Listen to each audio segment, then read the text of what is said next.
بخاری مسلم دونوں میں حدیث ہے، حضرت حسان ابن ثابت مسجد میں بیٹھ کے نعتی اشعار سنا رہے تھے، تو حضرت عمر وہاں سے گزرے، امیر المومنین تھے، روب تھا، سب کچھ تھا،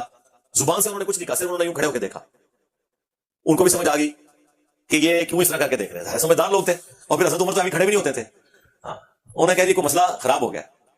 تو اس سے پہلے کہ حضرت عمر کو بات کرتے ہیں انہوں نے کہا اس طرح نہ دیکھ میری طرف، تجھ سے بہتر شخصیت مسجد میں ہوتی تھی، میں ان کے سامنے بھی نعتی اشعار پڑھتا تھا، ٹھیک ہے، ویسے آج کل مولوی ہوتا کہتا ہے لامہ ہو گیا کہ میں کے پاس سوچنا ہوا، اپنی عزت بچانی ہوتی نا، اگر ہاں ان کو آپ اس طرح کریں نا، دیکھو کتنا دماغ گیا میرا، کہتے ہیں وچو کیسی کیسی گلا کرتا ہے، یہ میں آپ کو نیچر بتا رہا ہوں، اگر اس وقت کوئی مولوی آپ کو یوں کر رہا ہے اور آپ دیکھ رہے ہیں اور آپ آگے سے آپ کو پتا چل گیا کہ اس کو کیا تکلیف ہو رہی ہے، آپ بولے نا وہ اپنی عزت چل گئے گا تو لام ہو گیا، میں کوئی اور شاید دیکھ رہا تھا، میں تو تاکہ پیچھے ٹوٹی جو پانی کو نکلتا ہے وہ میں دیکھتا تھا،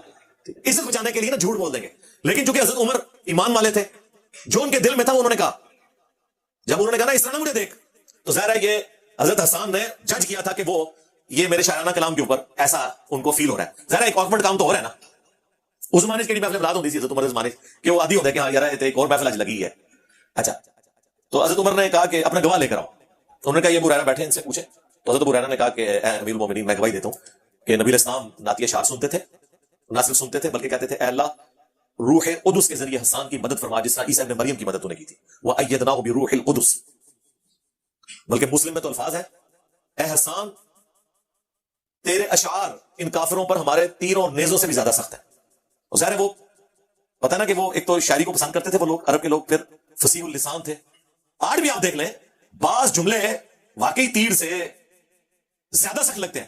ہم کوئی غلام ہیں ابھی کہنے کو تو ایک جملہ ہے لیکن کدھر کدھر جا کے کس کس کو لگتا ہے، ٹھیک ہے، تو بعض اوقات کوئی سلوگن کوئی جملے وہ اتنے سخت ہوتے ہیں کہ وہ گولی سے زیادہ اثر کرتے ہیں، اس زمانے میں بھی ایسا، صحیح مسلم میں اوپر تلے 10 احادیث ہیں جس میں حضرت حسان کے وہ شعر ہیں جو انہوں نے نبی علیہ السلام کے دفاع میں جو کافر آپ پہ اعتراض کرتے تھے وہ شاعری میں اس کا جواب دیتے تھے، اور آپ کو حیران کن بات بتاؤں حضرت حسان ان لوگوں میں شامل تھے جنہوں نے حضرت عائشہ پہ تہمت لگائی، وہ جو سورہ نور میں برات میں آیات نازل ہوئی، اب حضرت عائشہ نے وہ 40 دن کی اس تکلیف میں کاٹے، بالکل لاغر ہو گئی تھی رو رو کے اس غم میں، جب تک کہ قرآن نازل نہیں ہوا، اتنی تکلیف ایک شخص نے دی ہوا آپ کو، لیکن اس کے باوجود حضرت عائشہ کے سامنے اگر کوئی حسان کا ذکر برائی سے کرتا تو اسے ٹوک دیتی تھی اور کہتی تھی حسان کو برا مت کہو، کیونکہ جب رسول اللہ پر کافر اعتراض کرتے تھے تو حسان اپنے اشعار سے ان کا جواب دیا کرتا تھا۔ اچھا یہ حضرت عائشہ نے اپنی للہیت تو شو کی ہمیں بھی ایک درس دیا کہ آپ کے لیے کرائٹیریا اللہ اور اس کے رسول کی محبت ہونی چاہیے، باقی ساری چیزیں چھوڑ دیں، ٹھیک ہے، چھوڑ دو معمول یار، یہ تک فرمایا کہ نہیں ہے کہ مار کو باقی جماعت قتل کرے گی، تو ہم لوگ کیوں کام محمود کھائے جا رہے ہیں، آپ اللہ کے نبی کو دیکھیں۔ تو سیدہ عائشہ نے اپنا غم نہیں کیا کہ یہ مجھ پہ تہمت لگانے والوں میں شامل تھا، ماموں سے تو بڑھ کے عزت ہے نا سیدہ عائشہ کی سلام اللہ علیہا، انہوں نے اپنی سب سے بڑا عورت پہ حملہ اس کی عزت بھی ہو سکتا ہے نا، اسے قتل کرنے سے بھی بڑی چیز ہے، انہوں نے اپنے اس الزام کی بھی پرواہ نہیں کی، انہوں نے کہا کہ حسان کو چھوڑ دو، حسان جو ہے نا وہ رسول اللہ کا دفاع کیا کرتا تھا، لیکن کیسے کیسے رزلٹ نکلتے ہیں ہر بات میں سے، آپ ذرا غور کرنا شروع کریں، کیسی کیسی باتیں بیچ میں سے نکلتی ہیں، واقعہ ہوئی ہے۔ اچھا پھر اس کے بعد یہ بھی پتا چل گیا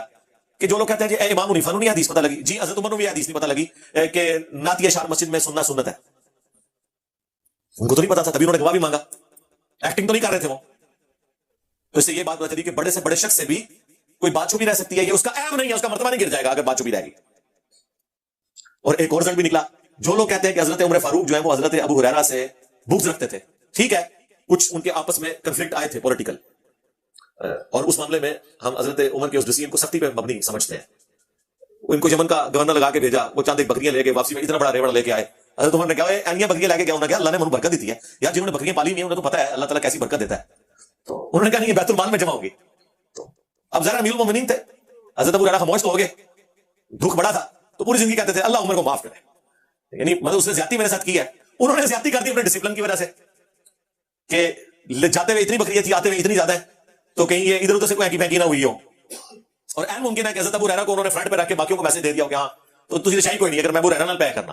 تو اس طرح کے واقعے تھے، لیکن یہاں پر آپ دیکھیں حضرت ابو ہریرہ نے جب گواہی دی کہ اے امیر المومنین میں گواہی دیتا ہوں کہ حسان درست کہہ رہا ہے کہ یہ رسول اللہ کو نعت اشعار سناتا تھا اور حضور دعائیں کرتے تھے روح قدس کے ذریعے اس کی مدد فرما، تو حضرت عمر نے ان کی گواہی قبول کی اور وہاں سے چلے گئے۔ تو اگر حضرت عمر فاروق حضرت ابو ہریرہ کی باتیں قبول نہ کر رہے ہوتے، جس طرح کہ غالی رافضی کہتے ہیں کہ جی وہ ابو ہریرہ کی حدیثیں تو حضرت عمر نے قبول نہیں کی ہیں، تو یہ حضرت عمر نے ان کی حدیث قبول کی ہے، اور اتنی بڑی بات قبول کی ہے، انہوں نے تو نہیں کہا کہ میں تو کسی کا راوی نہیں ہے، ایسی تو بات کوئی نہیں ہوئی۔ اور ایک اور رزلٹ بھی نکلا کہ کوئی بڑا شخص بھی چھوٹے سے سیکھ سکتا ہے، حضرت عمر اپنے سٹیٹس کے اعتبار سے بھی دینی اعتبار سے بھی ایک بڑے تھے، لیکن انہیں چھوٹوں نے سکھایا کہ یہ اس طرح نہیں اس طرح۔ حضرت ابو ہریرہ تو 7 ہجری میں مسلمان ہوئے حضور کی وفات سے 4 سال پہلے. اور حضرت عمر جو ہے وہ ہجرت مدینہ سے بھی آلموسٹ 7 سال پہلے مسلمان ہوئے ہیں, یعنی کم از کم 14-15 سال کا اسلام قبول کرنے کا ڈیفرنس ہے دونوں کا. لیکن حضرت ابو ہریرہ نے ان کو ایک بات بتائی. اچھا یہ بھی لوگ کہتے ہیں کہ حضرت ابو ہریرہ اتنی حدیثیں کیوں, اس پہ میں کافی دفعہ بولوں. حضرت ابو ہریرہ کے زمانے میں بھی لوگ کہتے تھے کہ ابو ہریرہ اتنی حدیثیں کیوں سناتا ہے, تو وہ پھر لوگوں کو کہتے تھے کہ اللہ کے بندوں, ہمارے باقی ساتھی تو محنت مزدوری کرتے تھے اور میں اصحاب صفہ میں تھا, میں ہر وقت مسجد میں رہتا تھا, حضور سے سوالات کرتا تھا, حضور سے پوچھتا رہتا تھا, حضور سے سیکھتا رہتا تھا, اس لیے میں نے زیادہ حدیثیں روایت کرنی ہے نا, کیونکہ میرا زیادہ وقت نبی اسلام کے ساتھ گزرا ہے ان 4 سالوں کے اندر جب انہوں نے اسلام قبول کیا. تو یار 1 یا 2 پوڈ کاسٹ میرے ساتھ لوگ کر کے چلے جاتے ہیں نا, کئی سال تک اس کے کلپ بناتے رہتے ہیں, ہے کہ نہیں؟ اب آپ یہ کہیں گے کہ یار وہ تو 1 یا 2 دفعہ علی بھائی کو ملا ہے, اس کے بعد اتنا علم کہاں سے آ گیا؟ بھائی اللہ کے بندو, وہ 4 گھنٹے میرے ساتھ لگا کے گیا ہے. آپ ذرا امیجن کریں کہ حضرت ابو ہریرہ سال ہر سال اگر پورا دن مسجد میں ہے اور حضور سے گپ شپ کرتے ہیں تو کتنی پوڈ کاسٹ ریکارڈ کی انہوں نے اپنے دماغ کے اندر. اس سے بڑھ کر حضور کی دعا, بخاری مسلم میں حدیث, حضرت ابو ہریرہ کہتے ہیں کہ ایک دن رسول اللہ نے فرمایا کون ہے جو اپنی چادر بچھائے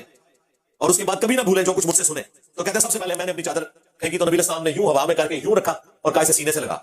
انہوں نے سینے سے لگایا, اس کے بعد انہوں نے کبھی کوئی حدیث نہیں بھولے. اب یہ اتنا بڑا معجزہ نبی الاسلام کا ظاہر ہوا, یہ معجزہ ہے, یہ اسباب میں چیز داخل نہیں ہے. مطلب کسی کو ذہانت کوئی دے سکتا ہے, کرائمنگ پاور دے سکتا ہے, یہ اللہ کا معجزہ ظاہر ہوا. اور وہ کہتے ہیں اس کے بعد تو میں نے جو کچھ حضور سے سنا, ایک حدیث میں یوں بھی آیا جیسا میں نے بیان کیا بخاری مسلم میں, اور ایک حدیث مسلم میں یوں آیا کہ انہوں نے حضور سے شکایت کی کہ یا رسول اللہ میری یاداشت کا مسئلہ ہے, تو آپ علیہ السلام نے کہا کہ اپنی چادر بچھاؤ, پھر آپ نے یوں کر کے یوں رکھا اور کہا اسے سینے سے لگاؤ. کہتے ہیں میں کبھی نہیں بھولا. لیکن ایک بات یاد رکھیے گا, بہرحال لکھنے کو پھر بھی پرائورٹی ہے. صحیح بخاری میں حدیث ہے, حضرت ابو ہریرہ خود کہتے ہیں کہ مجھ سے زیادہ حدیثیں عبداللہ بن عمر بن عاص کو آتی ہیں, کیونکہ میں زبانی یاد رکھتا ہوں اور عبداللہ بن عمر بن عاص لکھ لیتے ہیں. حضرت ابو ہریرہ خود کہہ رہے ہیں کہ مجھ سے زیادہ حدیثیں کسے آتی ہیں؟ عبداللہ بن عمر بن عاص کو, کیونکہ وہ لکھ کے یاد کرتے ہیں, میں زبانی یاد کرتا ہوں. آپ کو بال کسی نے پٹی پڑھا دی ہے کہ جی یہ زبانی تقریر کرنا جو ہے کوئی فن ہے اور لکھ کے کرنا جو ہے کوئی عیب ہے. اللہ کے ہاں تو لکھنا بہتر ہے. اللہ نے اس کو فخریہ بیان کیا, الذی علم بالقلم, اللہ ہے جس نے قلم کے ذریعے علم سکھایا. لکھ کے بات کرنا, نوٹس بنانا, اپنے نوٹس چیک کر کے تاکہ کوئی بات بھول نہ جائے, یہ کرنا ہی کوئی عیب نہیں ہے, یہ خوبی ہے. پوری دنیا کا علم لکھ کے ٹرانسفر ہوا ہے نا, چاہے وہ ٹائپنگ کے ذریعے لکھا جائے, چاہے کاتب کے ذریعے لکھا جائے. آج بھی جو کتابیں ہیں, چاہے آپ PDF پڑھ لیں, چاہے ہارڈ کاپیز پڑھ رہے ہیں, لکھ کے علم ٹرانسفر ہوا ہے نا. زبانی تو ہوتا نا تو پھر یہی ہونا تھا کہ کبھی کسی نے کوئی آیت غلط پڑھ دینی تھی تقریر کے اندر, کبھی کسی نے کسی ملک کی باؤنڈری کسی ملک کے ساتھ ملا دینی تھی, کبھی کسی نے نبیوں کی تعداد غلط بتا دینی تھی. یہ زبانی کلامی کا جو اوور کانفیڈنس ہونے کے پھر یہ نتائج ہوتے ہیں نا کہ جب آپ لکھ کر کبھی کوئی خاتون النبیین سے ہی نہیں بول سکتا. اللہ کے بندوں, زندگی میں ایک دفعہ تم لوگوں نے حلف نامہ پڑھنا ہوتا ہے, ایک دن پہلے بلا کے 4 دفعہ پریکٹس کر لو نا, 5ویں کلاس کا بچہ تو وہ بھی صحیح لفظ بول دے گا. لیکن نہیں, اوور کانفیڈنٹ. اردو ہے ہماری زبان ہے, ہم پڑھ لیں گے. اردو تو بڑی وہ کیجیے, اللہ کے بندو انگلش سے زیادہ مشکل زبان ہے یہ, اتنے نقطے ہیں, اتنے ایشوز ہیں. انگریزی میں تو کوئی نقطہ ہی نہیں ہے, ایک آئی کا وہ بھی معصوم ہے, باقی تو پوری انگریزی میں کوئی نقطہ ہی نہیں ہے. کتنی بڑی خوبی ہے زبان کی, نقطہ ہے ہی نہیں ہے. اسی لیے تو وہ جوائنٹ رائٹنگ بھی اس کی اتنی تیزی سے ہو جاتی ہے. نقطے پاندے رہتے ہیں, پھر تسی انگریزی وچ میں انجینئرنگ کر بیٹھا, تسی ڈاکٹری کی تعلیم حاصل کر بیٹھے. تو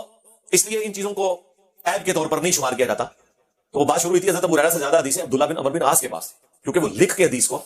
سیو کرتے تھے اور ان کے شاگردوں کے صحیفے میں بعد میں ٹرانسفر بھی ہوئے.